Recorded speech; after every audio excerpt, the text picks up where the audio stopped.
You know, this desk may be old, but damn if it doesn't do its job well. Sure, it's not the prettiest to look at, and it is a little rough around the edges, and okay, fine, it does have its fair share of bugs. But what desk doesn't, right? At the end of the day, it's stable enough to use on a regular basis and succeeds where it needs to.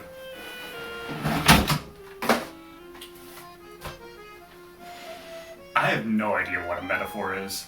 Now, if the current year was 2015 or earlier, the question, what the hell is Team Fortress 2, may be something that required an answer that's a bit more elaborate. But since then, class-based shooters have risen in popularity, and fallen in popularity, and risen in popularity again. Overwatch is what first comes to mind for a lot of you, I'm sure. And those of you who are actually within the Overwatch community are probably sick of comparisons. And I'm not one to punch down, so I'll try to keep it brief, while still making sure that everyone who lives under a rock is up to speed. Team Fortress 2 is an online multiplayer shooter with 9 playable mercenaries, each with different attributes and weapons that encourage different playstyles and goals.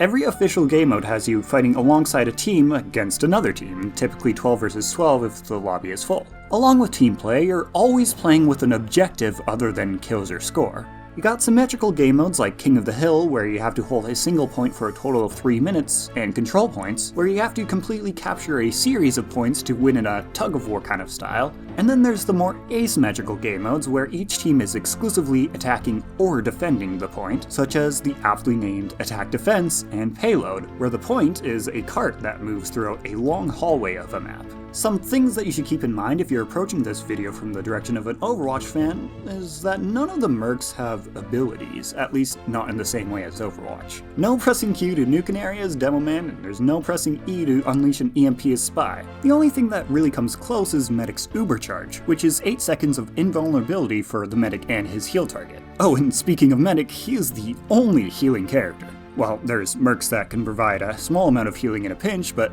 Medic is the only one that plays an exclusively supportive role. Other than Medic though, none of the classes really have one exclusive role or playstyle. During a match you can swap out weapons as you wish, or even swap characters entirely, so the average match is a lot more dynamic than Overwatch. Other than those class design differences, the other major thing to note about TF2 is, well, the game is kinda old as shit.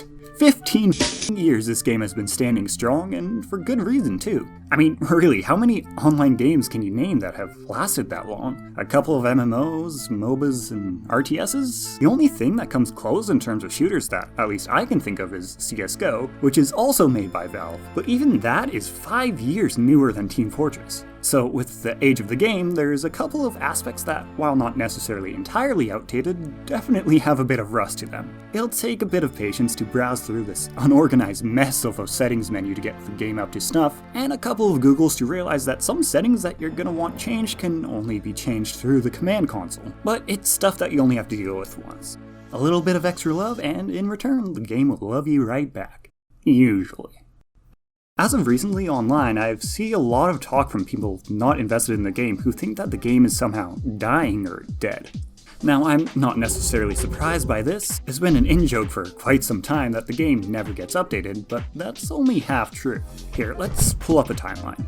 The last update that the community generally considers a major update was October 20th, 2017, with Jungle Inferno. At the time of this video's making, that's already over 5 years ago. My main problem with this is, well, what constitutes a major update? I'm gonna preface what I'm about to say with a disclosure. I'm not really interested in semantics or arguing with the doomers of the community about whether or not this game is alive or if Valve has abandoned it. I'm just gonna point out stuff that factually, undeniably happened, to maybe hopefully brighten up all this pessimism that currently surrounds this game that I love. The last update to include brand new weapons was, in fact, Jungle Inferno. The last major balance patch, as well as the last uniquely named update, was the Blue Moon update in March of 2018. So if your idea of a substantial update has to include balance changes or new weapons, then yeah, it's been a while. But honestly, as we'll discuss further along in this video, Team Fortress 2 doesn't really need them in its current state. It'd be nice for sure, but there isn't really some big gaping hole of issues that stems from lack of weapons or unbalanced weapons. And what about new cosmetics and, more importantly, new maps? The last time new cosmetics were added was December 5th, 2022, mere days before the script was finalized, in fact. That's not just some lucky coincidence either. There's been 2 to 4 cosmetic waves per year consistently since well before Jungle Inferno. As for maps, there were 3 brand new maps added for year-round use on December 2nd, 2021, and there's been seasonal event exclusive maps added with the yearly Screen Fortress and Smithsmith updates since 2020. And then there's minor patches, which very often include bug fixes, anti-cheat, and security updates, of which there has been at least 20 per year since the game launched back in 2007. I'd hardly consider the game abandoned with all those taken into consideration. Less than it used to be, for sure, but completely abandoned? Really? One other thing that you have probably heard about the game is the bot problem. Flat out, yes, there is a bot problem, but it's a problem that's actively being worked on, and the game is far from unplayable. And silver lining, the community has gotten pretty good at kicking bots at this point too. Most matches, if there's a bot that joins at all, it's kicked within a minute or so at worst. Less popular maps such as Banana Bay have it pretty bad, but most play sessions you're probably not going to run into a bot whatsoever. Maybe a couple if you play during quieter hours, which I do fairly often, so I think I'm pretty qualified to confirm this. My roommates love me. Bark for crits? Overall, it's less of an epidemic and more just something you have to keep an eye out for. On the surface, it may not seem like anything is being done about the bots, but this issue is very hard to approach, especially if you're trying to avoid treadmill work like Valve. I highly suggest watching this video by Shonik if you're interested in the specifics. Hey guys, so I just woke up. Twitter has Team Fortress 2 and Valve trending. That's weird. That's not huge. That can't be anything huge, right? It's just, Valve does a lot of things. Team Fortress 2 is a popular game. People talk about it, right? They literally announced that they're doing a fucking official update this summer. This video is supposed to go up like this week. The dangers of working on one video for 4 months, I suppose. What do you think about it, Gosmer? Huh? They're updating TF2. Yeah. So, game's far from dead. Here's some graphs and numbers to prove my point. Let's move past this because that's not what this video's about. Some may say that this is a major issue that needs to be addressed. But if that were the case, that would mean I was wrong. So I'm sure I could figure out a way to just,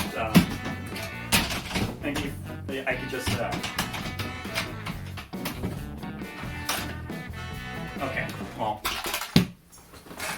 maybe it is a bit of an issue, but I don't exactly live in luxury. I can't afford a new desk right now. Basic human comforts is not a term I'm familiar with at all. In fact, I don't even know the definitions of those words individually. I could buy a dictionary to maybe help me figure out, but there's a bit of a snag in that I don't have a single dollar to my name. I have an idea. Since I'm so clearly poor and suffering because of it, I can surely find a morally gray option to maybe get a desk for free. Of course, I don't know how to do that right now, so before we continue, I'm going to have to do a little bit of research. Let's see here, team-based shooter, game modes, classes. Yeah, sure, let's give a rundown on the classes. In order of the class selection screen, we have Scout, Soldier, Pyro, Demoman, Heavy, Engineer, Medic, Sniper, and Spy. The Scout is the fastest of the mercs, rocking the ability to double jump and a scattergun, as well as sporting a double capture rate on objectives. Despite his small health pool, his survivability is actually pretty solid due to his mobility, allowing him to juke incredibly well, escape from dangerous situations, take out of reach flank routes on the fly, and just generally being able to pick his fights. The Soldier is a well-rounded generalist equipped with a high damage rocket launcher. His relatively high health pool and solid damage output on both crowds and single targets, as well as amazing potential for burst movement thanks to rocket jumping, makes him a great class for almost every situation. The Pyro carries with him a flamethrower, which, as you'd expect, shreds at close range and does wonders for crowd control, but the oft-overlooked Air Blast can be just as deadly in the right hands, reflecting nearly every projectile in the game back at the enemy, on top of extinguishing teammates and pushing enemies around. This means he's great for ambushes as well as backing up the front lines with a more passive, supportive playstyle. The Demo Man, despite being labeled as a defense class in game for some reason, is an absolute beast in mid-range combat with his grenade launcher and sticky bomb launcher. He's pretty similar to Soldier except with a generally higher damage output for the trade-off of less accessible but still powerful burst movement, as well as more restriction in what ranges he's effective in. The Heavy, poster child of Team Fortress 2, is the only merc that you could classify as a tank, with significantly higher health than anyone else and also the slowest run speed as you would expect. This absolute unit can completely wreck house with his minigun should he be allowed to actually get into position. The Engineer on his own is somewhat pathetic. He has the lowest health that a merc can have, only a medium walk speed, and his primary weapon is what other mercs would use as a secondary. But don't write him off too fast. When left to his own devices for too long, the Engineer turns into the biggest wall to get through in any push, with his sentry that shreds anyone in its sights, as well as a dispenser that constantly resupplies health and ammo to his entire team, and a teleporter to get everyone who falls back on the front lines scarily fast. The Medic, as mentioned before, is the only merc who plays an exclusively supportive role. You may not see him filling the kill feed, but you'll certainly feel his influence. He is intentionally designed to be the most powerful class in the game. Pit two teams of equal skill against each other, and the one that has a medic will almost always win over the one who doesn't. A mediocre medic will simply click on low health teammates and spend any free time pocketing the power class with the shiniest cosmetics. But don't let that fool you into thinking that keeping a team alive is easy. You are everyone's number one target, and you're gonna have to be out in the open on the front lines if you want to heal. Game sense and coordination is of utmost importance in a team, and as the medic, you are the anchor and director of it all. The Sniper is the only true long-range class, and is generally not going to be playing with the team, but rather taking out high-priority targets from afar before they get the chance to do too much damage. One of the simpler classes, all you really gotta worry about is clicking heads and make sure that you rotate positions often enough that the flank classes can't bully you. Also, he could chug jars of his own piss at the end. The Spy is probably the most unique character in the game. He has almost no power in a gunfight, losing against pretty much anyone who catches him out in the open. But when the Spy is where he wants to be, he can absolutely clean house. Having the ability to go completely invisible and disguise himself as the enemy, the Spy can easily get behind front lines and instantly kill anyone who has his back turned to him. Without coordination amongst your team, a Spy can be an absolute bastard to deal with, always striking at the worst possible moment, taking every opportunity you're distracted for just a few seconds and turning it into an instant pick. If not, a chain stab that can rip a massive hole in your team. Of course, he's not immune to being found out, and without an escape plan, you're bound to die moments after getting a single kill. Okay, wow, that was like a full ass page of script. I guess that goes to show that this game has depth, but regardless, that's well more than enough explanation. Okay. Engineers build things, I could work with that. Now, I have nothing to my name in terms of handiwork, but see, I'm Canadian, so half my family, they're from the East. What I'm saying is, I'm partially,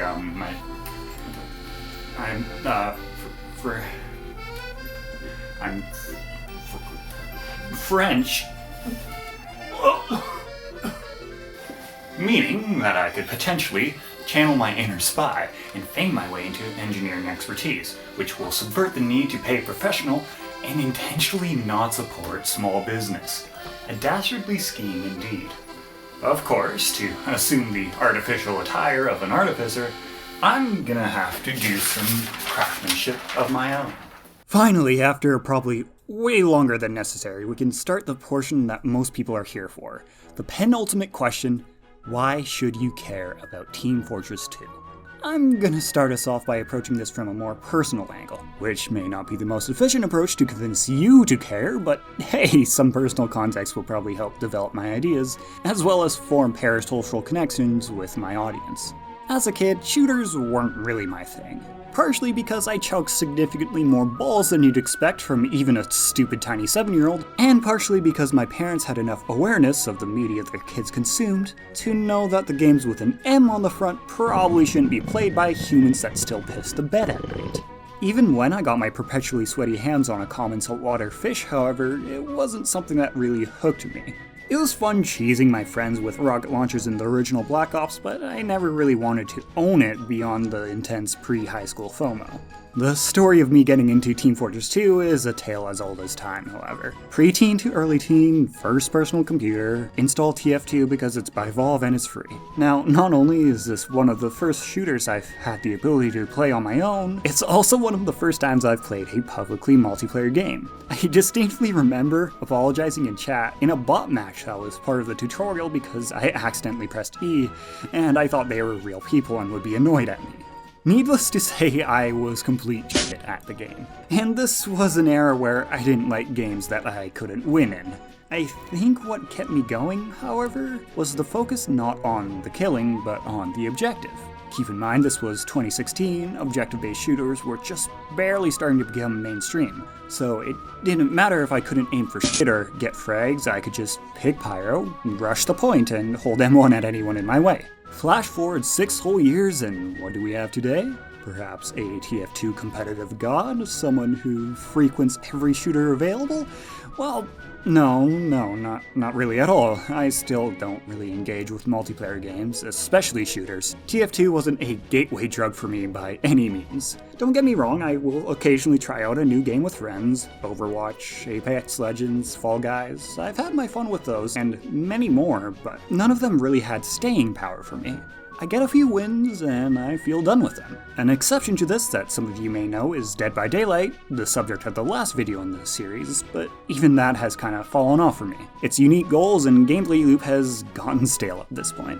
Not Team Fortress 2 though. Despite being tied for the oldest game on my account, I am still playing it consistently today. It's also the most played game on my account by a good margin, although it does have a leg up on most other games due to its age. And why is that? Well, that's what I'm here to explain, isn't it? Time to do what I do best and overanalyze the shit out of a video game for a 2-figure audience. Just as a general given, TF2 has all the design points that you would expect to be good down well. Controls feel good and responsive, maps are fun and pretty, and the sound design is deep, crunchy, and satisfying.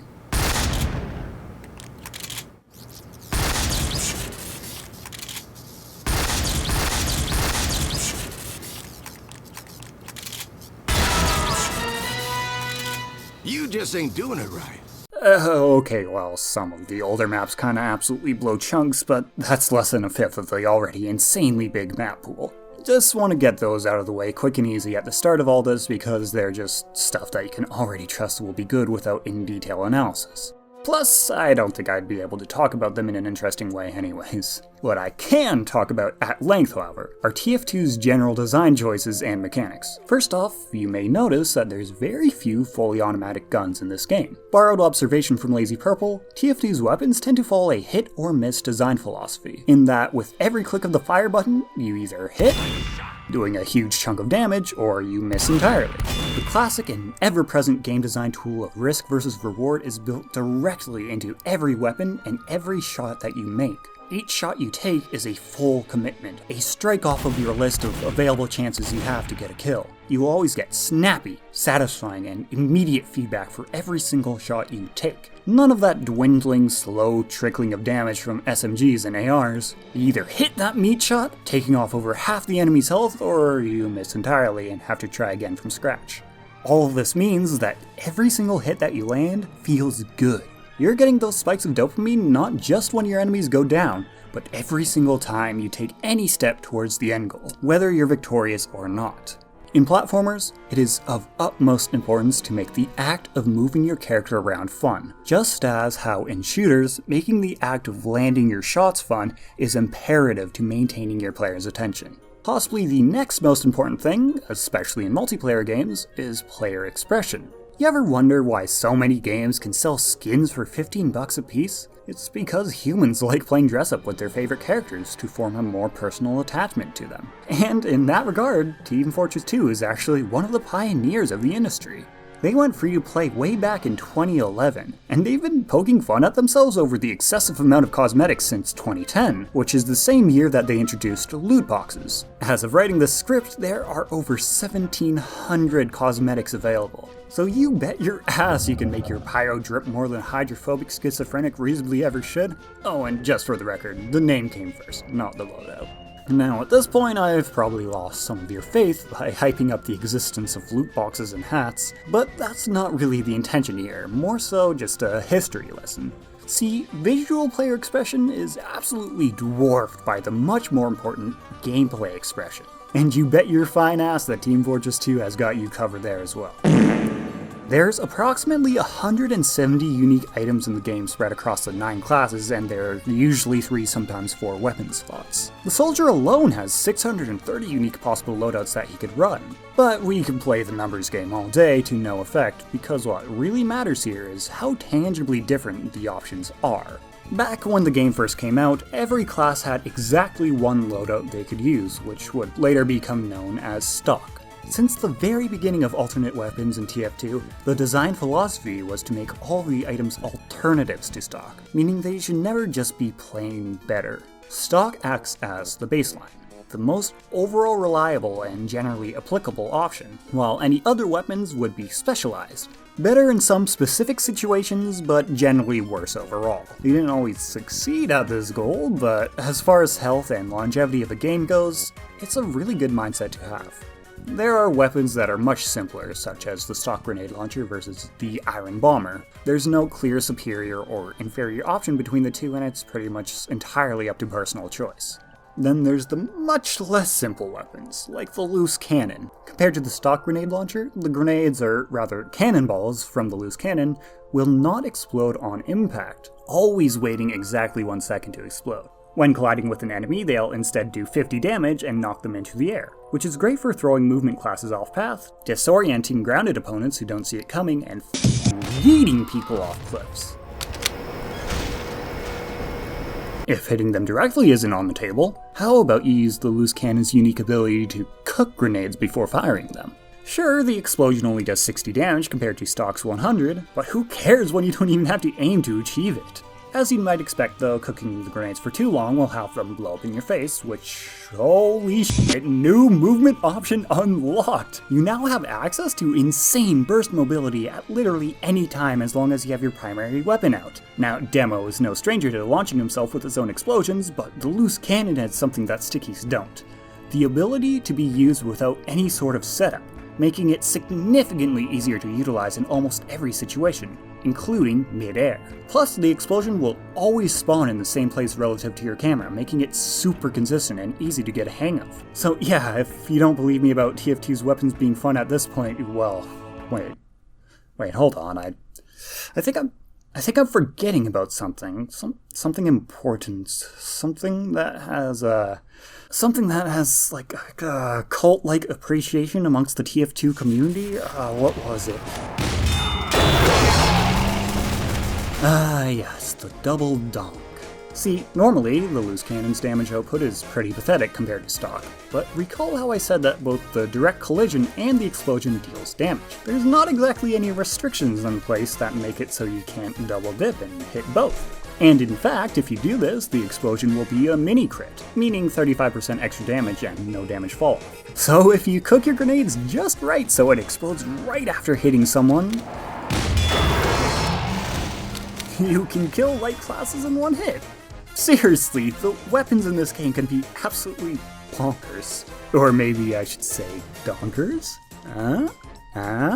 And this isn't just some one-off thing with the loose cannon. Weapons like this are a common occurrence. The Beggar's Bazooka can't hold any ammo in reserve, requiring you to load it directly before any engagement for the trade-off of being able to shoot out 3 rockets at once in a random spread.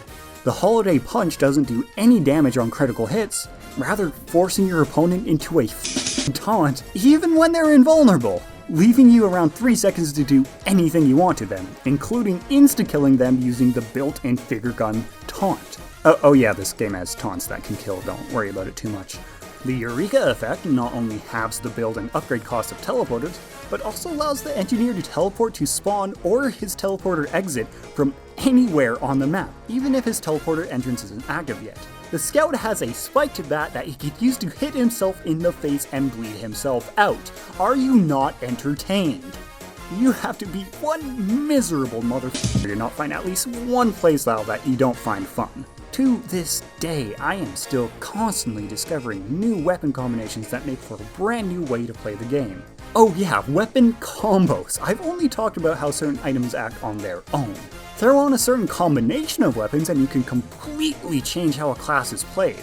There may be 9 classes, but it is downright ignorant to say there's only 9 ways to play this game. You could trade all of the Demo Man's ranged options for mobility and protection and create the melee-only Demo Knight, a slippery pick class that chooses his fights and slowly gets stronger until he becomes faster than a scout and tankier than a soldier. Using a saw and a bit of legally questionable purple fluid, the scout becomes a skunt, who prioritizes ambushes as he melts anyone who gets close to him while himself dying to anyone who looks at him funny, or just whoever doesn't look at him at all because these guys tend to feed off the attention of others. With a click of a button, assuming you have loadout bind set up, Engineer goes from a defensive heavy nest-maintaining male wife to a slower scout, but with more health, bottomless clip, and a f***ing sentry in his back pocket at all times. Hell, you don't even need different items to experiment with different gameplay styles. While each class is equipped to handle a relatively specific goal, they are by no means locked into any one flowchart, and are generally pretty damn flexible. They're much closer to a set of tools that you can bend to your will rather than a dogmatic means of achieving their one goal. Intuitively, Pyro would be most effective as an ambush class, as his flamethrower is incredibly powerful at close range, but ineffective at anything further. But he could still play along the front lines of his team as a more supportive class, deflecting any projectiles, protecting the engineer from spies, pelting snipers with flares, and punishing anyone who doesn't leave room for Jesus. Even if you had 2 players who both had the exact same weapons equipped on the exact same class, they'd still be able to experiment with a gameplay style that feels right to them, while maintaining relatively the same productiveness to the team overall.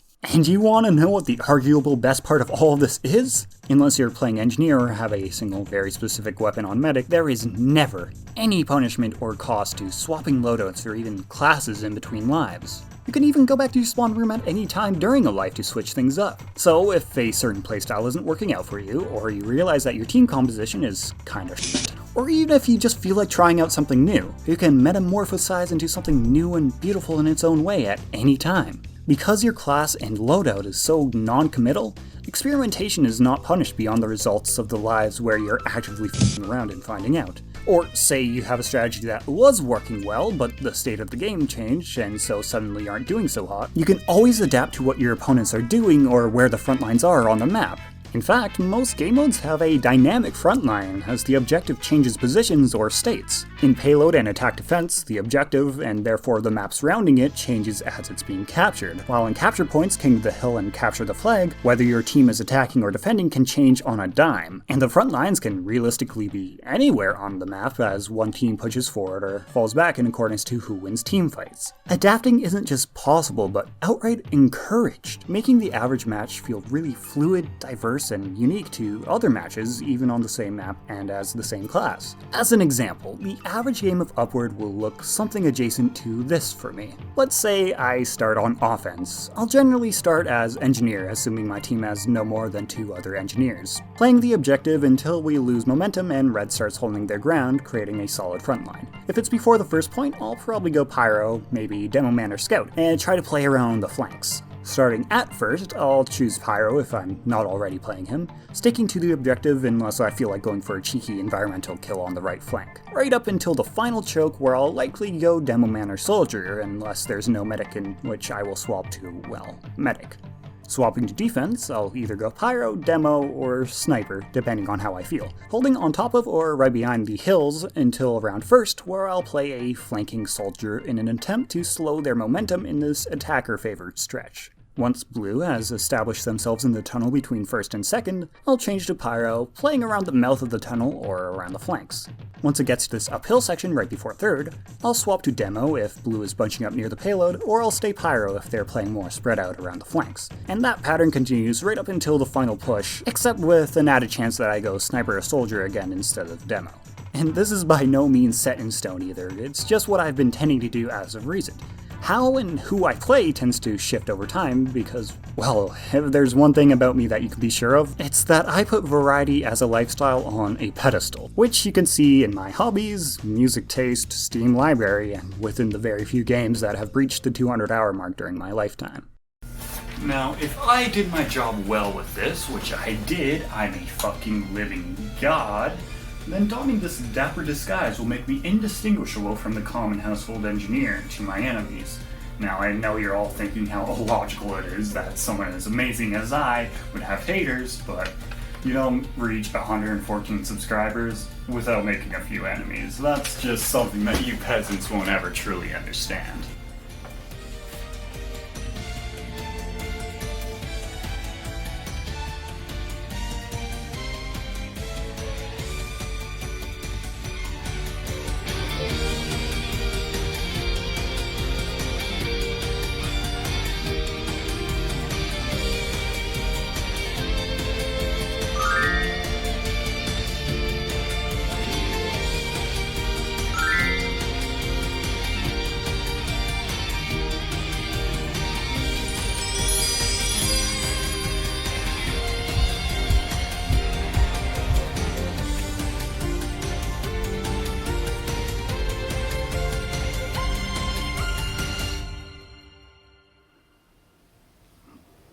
Wait, what? Oh, not bad. Let's take a step and a half back in the script and focus again on the game modes. All of the main 5 game modes, as well as the majority of the alternative game modes, focus on an objective. I have already established this, but I am restating it for the sake of maintaining a sense of flow in the videos. Just bear with me for a second. A single, or occasionally several, points on the map that everyone must either attack or defend to win the game. No matter what happens, at the end of it all, the victor will always be the one who wins over the objective. Nothing else.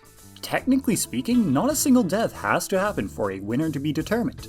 Killing, however, makes capturing or defending significantly easier. The main takeaway from this observation is that killing, the central focus of the game, is only a product of the objective.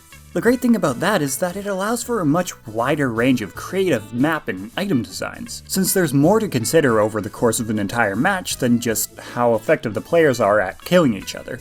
It allows for more supportive playstyles to blossom, and I don't just mean healers and tanks, because both of those roles are basically just roundabout ways of influencing the time to kill people. No, I more so mean playstyles like the engineer. His sentry is amazing for holding a single position due to it having an insanely high DPS and perfect aim, as well as a respectable health pool. However, because it is entirely stationary and has limited range, it can't really be used to rack up kills against players with functioning frontal cortices. Rather, it acts as a wall for the enemy, slowing momentum and requiring coordination to take down. You're not going to get all too many kills. Well, theoretically at least. Casual servers are a magical place where anything can happen due to players of all skill levels being lumped together, but the sentry is still a very powerful tool both to the engineer and to the entire team. The engineer also provides the team with a dispenser, which greatly increases the sustaining power of the frontline mercs by refilling health and ammo, as well as teleporters, which allows for those who eventually go down to get back to their positions much faster after respawning.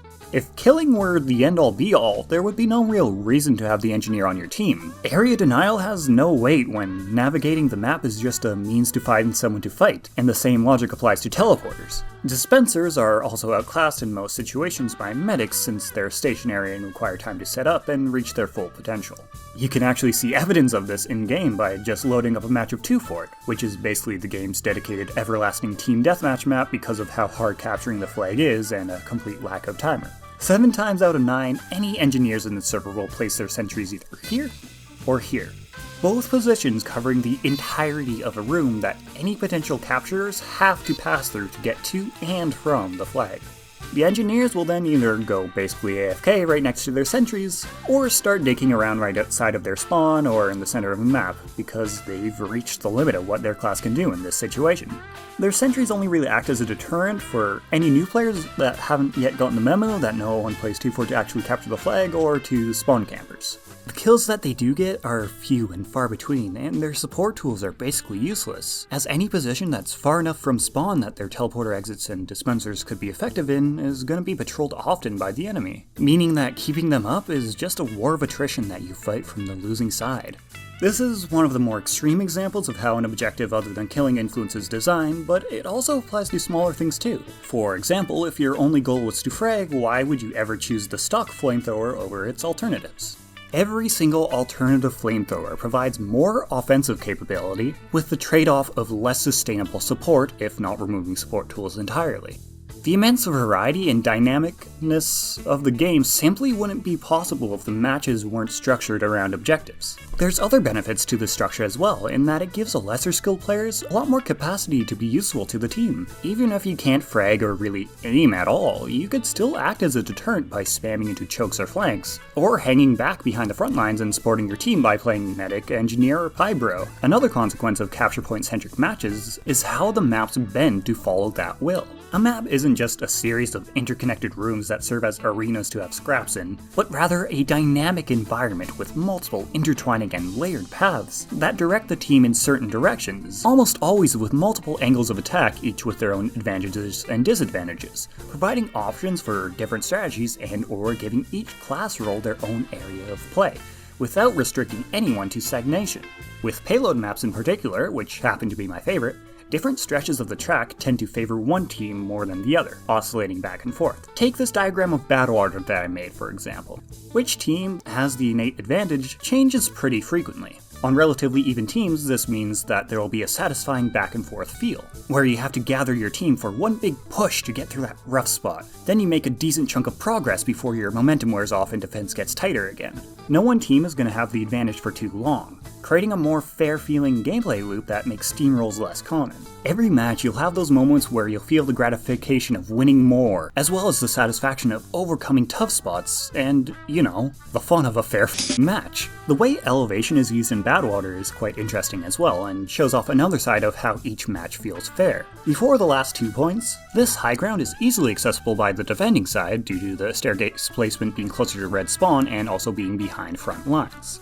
But once the second to last point is taken by blue, the staircase ends up behind the front line on blue's end, giving them access to this high ground that reaches the other way.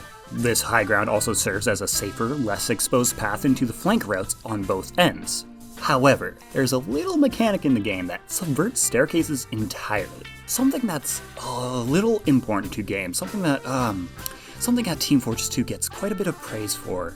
In fact, most people boil down at least half of TF2's success to it, but I really can't quite remember what.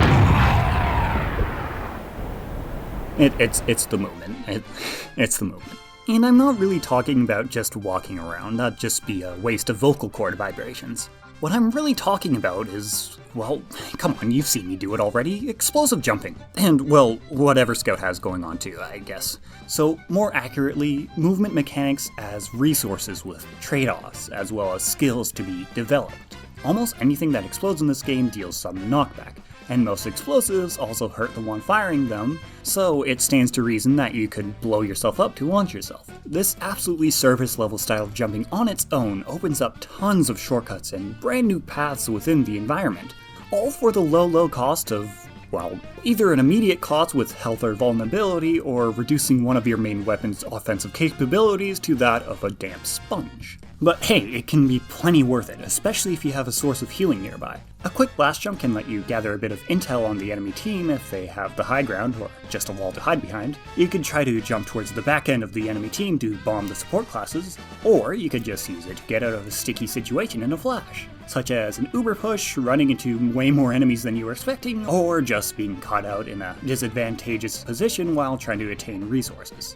Oh yeah, and flank routes. Amongst the huge selection of maps, there's plenty of opportunities to forcibly reverse the direction of one-way routes and blast open a brand new flank route using classes with extra mobility. Seriously though, the number of options available to you via blast jumping is absolutely insane, especially considering that everything I just mentioned is just the super basic kind that you could learn in 5 minutes or less. There's people out there who have spent quite literally hundreds of hours perfecting the craft of abusing the physics engine as much as possible to do that I just cannot even come close to describing using words alone. So here's some footage that future me stole from Solarlight, link in the description for the full thing. Most people would agree with me that moving fast in games is fun, and by making it a skill to be developed rather than a built-in ability that's accessible with the press of a button, it not only feels more gratifying to pull it off, it also encourages the player to work on improving their own skills to push themselves and the engine to its limits. Now, since the game is so old, and considering how high the skill ceiling can be, you may think that approaching the game as a new player in current year would be pretty daunting, with demo men and soldiers flying through the air and landing on top of you constantly. And, no, not really. As I mentioned before, each movement option is a trade-off. A super basic example of this is the escape plan, a melee weapon for a soldier. When held out, your speed will be increased proportional to how far away you are from max health, up to 60% faster. However, while held out, you will also be marked for death, meaning all incoming damage will be in the form of mini-crits. Clearly, the item is pretty aptly named. It's a good escape plan. But if you whip it out too early, or if you're pursued as you try to get out, you may just be digging yourself a grave compared to if you just stood your ground to finish the fight.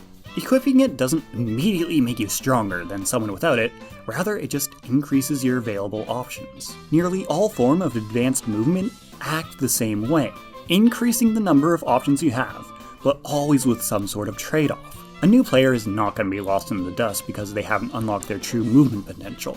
They'll just have a more linear game plan to those who are more experienced, which makes sense, as new players tend to not have a very developed game sense and are just focusing on accomplishing their class's most basic goals. Once they have the basics down, however, they can start exploring their other options and find a more niche playstyle that feels the most at home to them. And they'll naturally get better at the movement as they do so, opening up even more options. And because advanced movement is both fun in its own right, as well as a path to becoming better at the game in general, it's like a 3-hit combo of feel-good. You get the satisfaction of learning, the satisfaction of zoomies, and the satisfaction of winning more. Alrighty then, let's do this Texas style.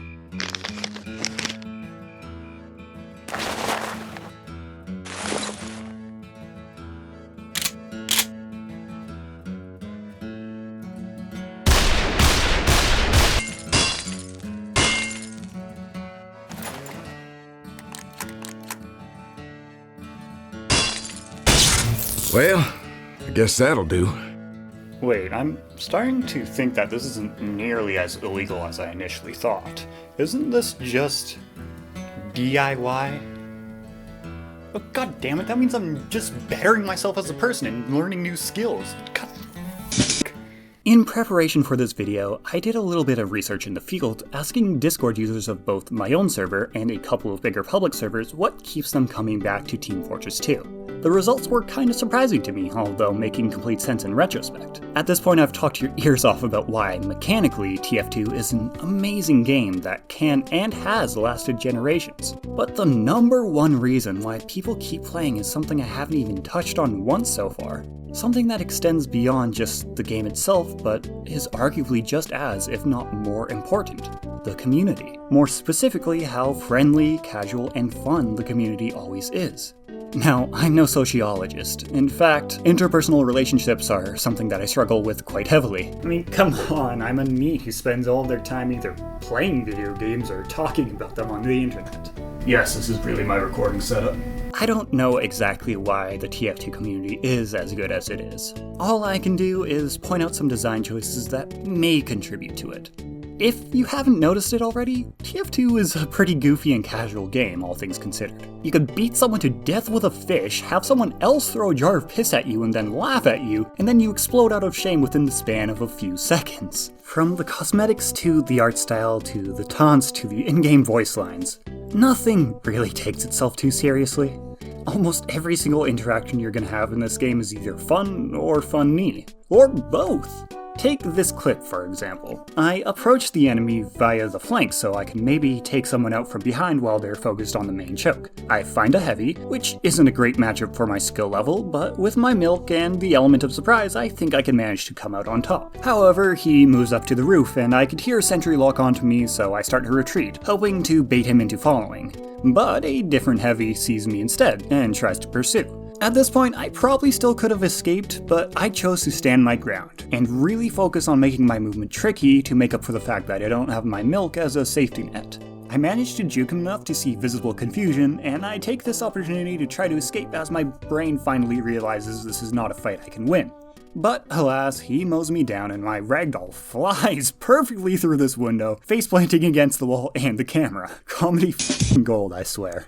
During this brief interaction, I only dealt about 70 damage, which is only around half the health of light classes. My performance was horrible. I took a risk and it blew up in my face. But I still had a good time doing it. I had to make quick decisions, react to the environment around me, and use the tools available to me to the best of my ability. And I can afford to not care that I died because each individual pick doesn't hold a lot of weight, and I was back in the action 7 seconds later. In fact, during the duration of that clip, I was alive for less than 30 seconds, and yet there were 10 other people who died before me.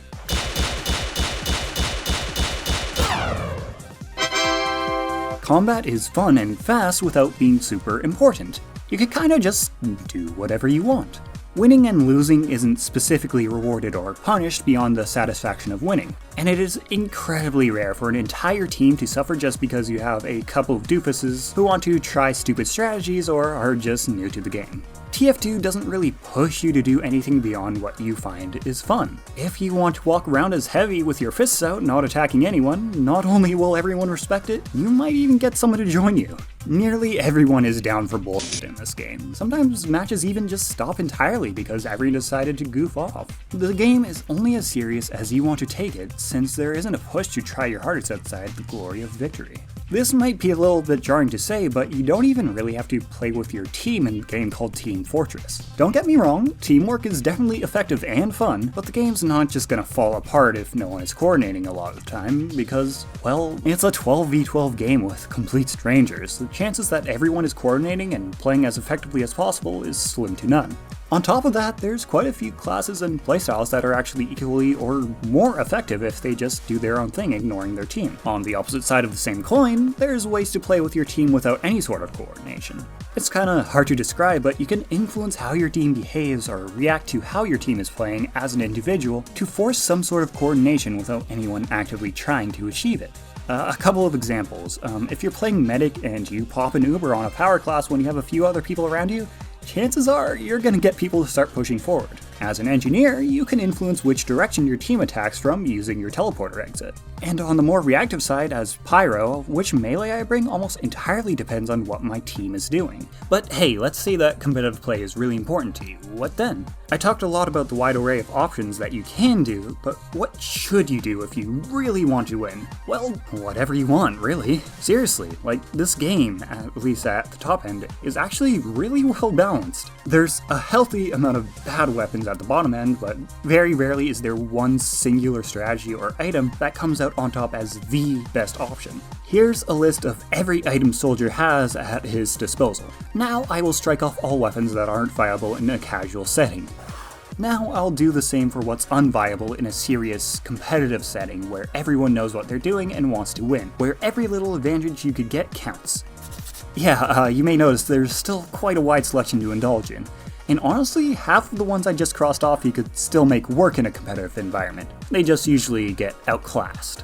Now, to be completely fair, this isn't the case for every class. Heavy and Medic in particular only have 1 or 2 viable options per slot in a competitive environment, but they still aren't restricted to one playstyle, and again, that's a hyper-competitive environment.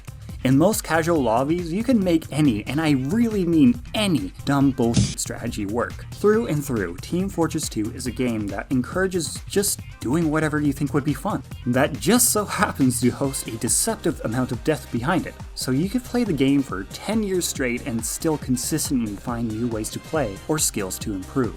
Seriously, this game contains so much. This script is the longest I've ever written, and I haven't even mentioned MVM or community servers or custom game modes, workshop maps, the hat economy, 24/7 high tower, class matchups, cultural phenomena, and unspoken rules. I could talk for days about all the specifics of this game, and well, I'm not the only one. There are so many sizable YouTube channels that are focused on this game alone, many of which are almost exclusively scripted, informational videos. Uncle Dade alone has over 700,000 subscribers, and he makes, and has been making for 8 years, near exclusively scripted edutainment videos on just the engineer alone. This game inspires me so much. I can make whole videos talking about so many little things, like why Banana Bay is my favorite map, why I think Scorch Shot is overhated, why I prefer the Iron Bomber over Stalk. Jesus, I could even just make funny clip compilations for the rest of time. I won't, but I've seriously considered it. Really though, all of this is just to say that there's so much I absolutely love about this game. Way too much to fit into just one video. Or at least one video that maintains a sense of flow and theme and comes out within the same year that I start working on it. So, I have to stop somewhere. And I think I got most of my general points out of the way. So, let's wrap things up, shall we? Well, guess I'm done with this now.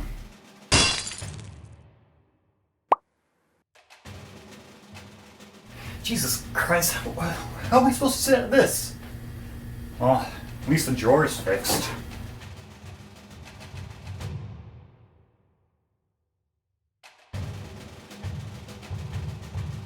What have I done? All that lying and scheming, identity fraud, all for this desk? Sure, it may be flashy and modern compared to the old one, but what does that really mean when it holds all the same flaws? Hell, the functionality is less than the one that I had before. If only I had appreciated what I already had and cherished the thing that I loved. Maybe then I wouldn't have been so foolishly blinded by arbitrary traits like being modern or more active. Maybe then I wouldn't have demanded some higher power to give me more than what I really needed. But there's no going back now. The old desk is gone, and it's not coming back.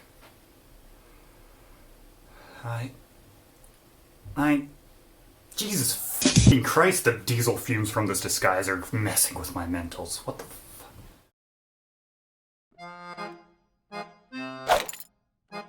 What the hell was I just on about? Oh, hey, neat. New desk.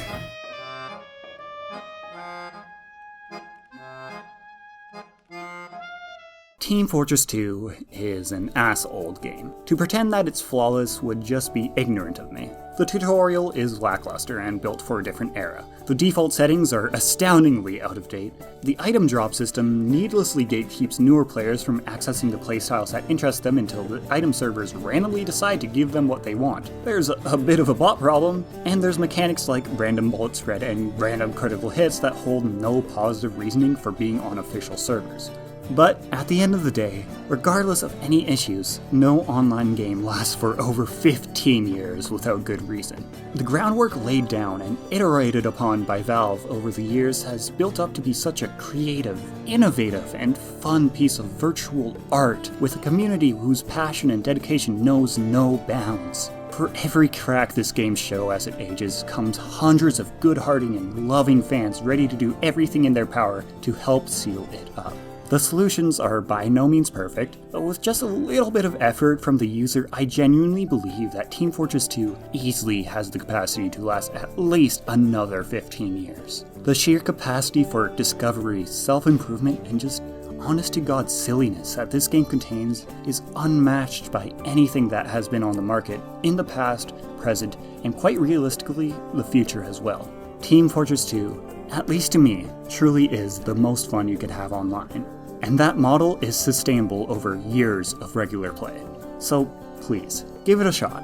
And I mean a real, genuine attempt where you experiment a bit and play a few hours. Play with the settings and see what the community has to offer overall. With just a little bit of effort, you can see for yourself exactly what Team Fortress 2 is and why you should care.